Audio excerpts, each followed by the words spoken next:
आमच्या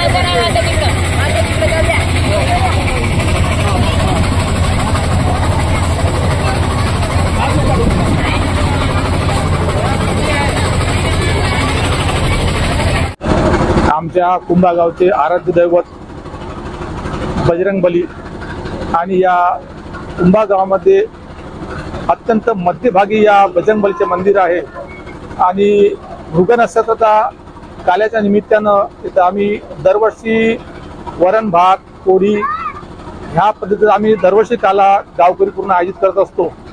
परंतु ह्या काल्याची सुरुवात कधी झाली हे आजपर्यंत आपल्याला कोणालाही सांगता येत नाही। आम्ही लहानपणापासून बघत आहोत की ह्या गावात 8 तारखेलाच काला होत होता, परंतु कधी 7 तारखेला होत होता, परंतु काही दिवस काही कारणास्तव त्याची 1 नाही 2 तारीख कमी जास्त व्हायची आणि या काल्याने निमित्त पूर्ण गावकऱ्यांचं सहकार्य असते। ह्या गावातला गरीबातला गरीब माणूस सुद्धा आपल्या इच्छाशक्तीनं प्रत्येक वेळेस मदत करत आला। इथला मोठ्यातला मोठा सुद्धा माणूस या काल्यामध्ये जेवण करायला सामील असतो। हे एक ह्या गावाचं फार मोठं वैशिष्ट्य आहे।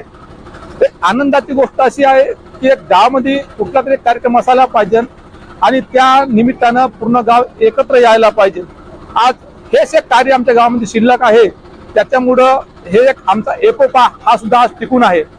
परंतु याच्यामध्ये एक चांगली गोष्ट अशी आहे आणि वाईट गोष्ट एक अशी आहे की या काल्यामध्ये या गावाची लोकसंख्या 5000 आहे, परंतु काम करणार वर्गाची संख्या फक्त 5 आहे। त्याच्यामध्ये हे दुर्भाग्य समजावं लागेल। आज या गावामध्ये या गावातील अजय भन्साडी, संदीप डुकरे, हरिवाद यावर्षी हा काला होतच नव्हता, परंतु देणगी देणार म्हणून देऊन जाते, परंतु काम करणार वर्ग कोणी हजर राहत नाही। त्यामुळे हे फार दुःख आहे आणि असं जर सहकार्य नाही राहिलं तर एक दिवस काला बंद झाल्याशिवाय राहणार नाही। एक खंत वाटते की गावामध्ये कमीत कमी 1000 मुलं आहेत, लहान मोठे, परंतु इथं व्यवस्था करण्याकरता शेवटी 5-25 लोक राहते। त्यामुळं गावकऱ्यांना सुद्धा माझी एक आग्रहाची विनंती आहे की आपला गावचा काला किंवा घरचा काला समजून आपल्याला इथं शक्तीनं आपल्याला जे मदत करता येईल ते मदत करणं फार आवश्यक आहे। जर मदत जर नाही मिळाली तर एक दिवस काला बंद झाल्याशिवाय राहणार नाही। एवढेच बोलून एवढा मोठा महाप्रसाद मला काला बनत तुमच्याकडे काला बनतात ना याला, हा काला कोणत्या स्वरूपामध्ये होतं काय सांगा?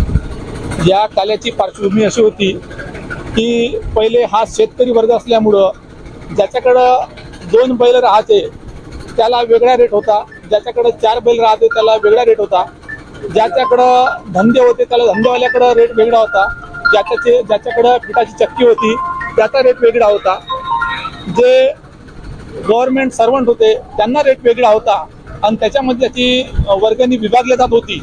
परंतु त्याच्यामध्ये कधी असा दुजाभाव झाला नाही।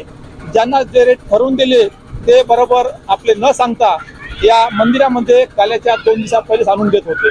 परंतु आज असं झालं की काला दिवसावर येत परंतु लोक वर्गणी द्यायला लागले आणि असं जबरदस्ती काहीच नाही राहिली। प्रत्येक माणसाच्या इच्छाशक्तीने आपण मदत घेत असतो, परंतु एवढ्या गावाचा स्वयंपाक होऊन सुद्धा शेवटी शिल्लकच राहत आहे।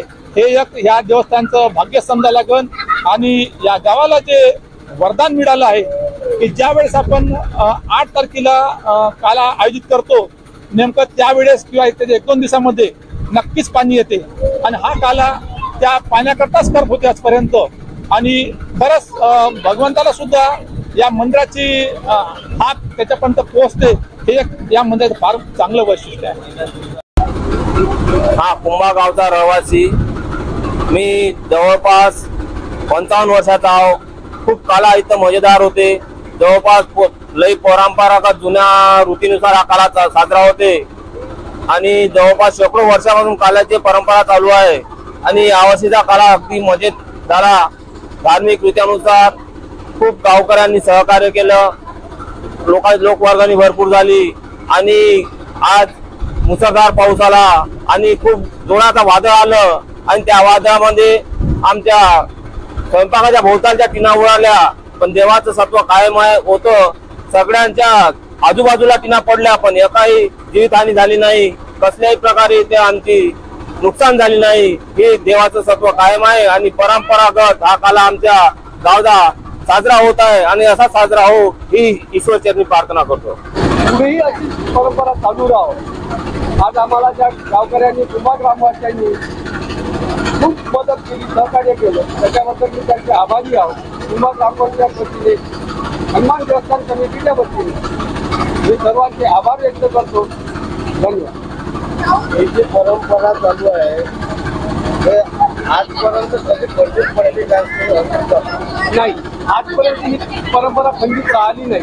जुन्या लोकांनी जी परंपरा चालू आहे ती परंपरा आजही चालू आहे आणि आजही याच्या समोरही चालू राहील हीच अपेक्षा मी करतो. झाला आणि सगळ्या